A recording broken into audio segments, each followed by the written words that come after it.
কোনোভাবেই যেন কাটছে না ক্রীড়াঙ্গনের অস্থিরতা। অন্তর্বর্তীকালীন সরকারের ক্রীড়া উপদেষ্টা হিসেবে আসিফ মাহমুদ দায়িত্ব নেওয়ার পর এখন পর্যন্ত নতুন কোনো নির্দেশনা পাননি ফেডারেশন কর্তারা। বেশ কিছু ফেডারেশনের সভাপতি রয়েছেন আত্মগোপনে।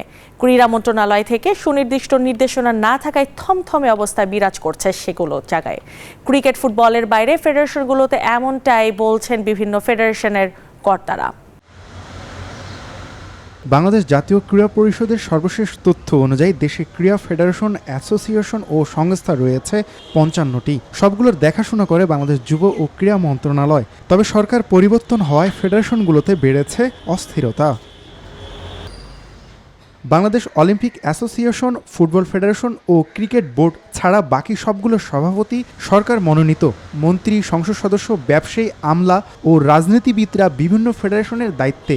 সরকার পরিবর্তন হওয়ায় অনেক ফেডারেশনের সভাপতি এখন আত্মগোপনে, ফলে সভাপতিকে ছাড়াই চলছে ফেডারেশনগুলোর কার্যক্রম।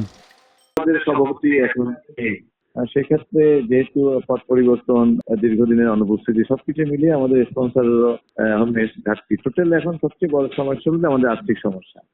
সরকার পরিবর্তন হওয়ায় ক্রীড়া অঙ্গনের সভাপতি ও সাধারণ সম্পাদকের দায়িত্বে থাকা সাবেক এমপি ও মন্ত্রীদের পদত্যাগ দাবি করেছেন ক্রীড়াপ্রেমীরা। তবে পদত্যাগের সমাধান না বলে জানিয়েছেন আর্চারি ফেডারেশনের সাধারণ সম্পাদক কাজী রাজীব উদ্দিন আহমেদ। সর্বস্তর থেকে বৈষম্য দূর করা, ফেডারেশন ভেঙে দিলেই রেজাল্ট আসবে না, যে লাভ হবে বাংলাদেশে এটা না, আমরা পিছিয়ে যাব। বরঞ্চ সংস্কার করেন। খামেরা তো দাগ হয় কিভাবে? এই যে ভাবি, দাগও যাবে রাগও যাবে, নিন চাকা সুপার হোয়াইট।